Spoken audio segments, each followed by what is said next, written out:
Serangan rudal Iran berhasil menembus sistem pertahanan udara Israel, termasuk Iron Dome dan lapisan lainnya, dan menghantam fasilitas seperti markas besar militer Kiryat di Tel Aviv.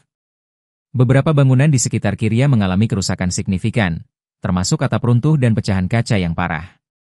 Selain itu, muncul laporan kerusakan di sekolah intelijen militer dan gudang logistik di Camp Moshe Dayan, yang bahkan sempat terbakar. Selain target militer, rudal juga menghantam infrastruktur sipil seperti Rumah Sakit Soroka Medical Center di Beersheba, fasilitas air limbah, serta institusi riset seperti Weizmann Institute di Rehovot. Soroka mengalami kerusakan struktural dan timbulnya kebocoran bahan kimia, memaksa evakuasi pasien dan menimbulkan puluhan luka.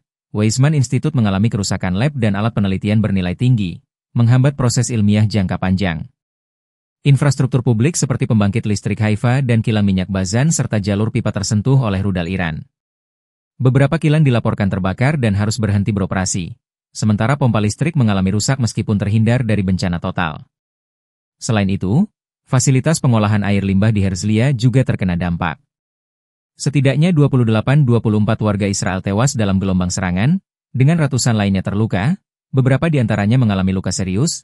Batya misalnya, dilaporkan menelan 9 korban tewas dan lebih dari 200 luka-luka, termasuk warga Ukraina. Selain korban fisik, ada pula luka psikologis dan trauma yang meluas di masyarakat. Pengerahan serangan memicu gelombang permintaan evakuasi.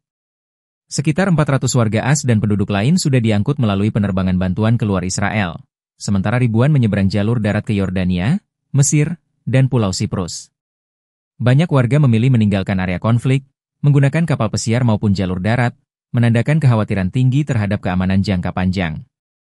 Kementerian Keuangan Israel dan otoritas pajak menyatakan bahwa kerugian yang ditimbulkan selama konflik 12 hari mencapai sekitar 10 miliar shekel atau sekitar 45 triliun rupiah, mencakup perbaikan bangunan dan kompensasi untuk bisnis terdampak. Menurut Amir Dahan atau Kepala Departemen Kompensasi Otoritas Pajak, klaim kerusakan properti akibat serangan Iran telah mencapai 4,5 miliar shekel atau sekitar 20,25 triliun rupiah dan diperkirakan meningkat menjadi sekitar 5 miliar shekel atau sekitar 22,5 triliun rupiah. Pengeluaran harian Israel untuk intercept, pesawat tempur, dan operasi militer tidak disebutkan dalam shekel, sehingga tidak dikonversi. The National dan Bloomberg melaporkan total kerugian ekonomi Israel akibat perang ini juga termasuk kehilangan infrastruktur, penutupan ruang udara, gangguan manufaktur dan sektor pertanian diperkirakan mencapai sekitar 20 miliar shekel atau sekitar 90 triliun rupiah.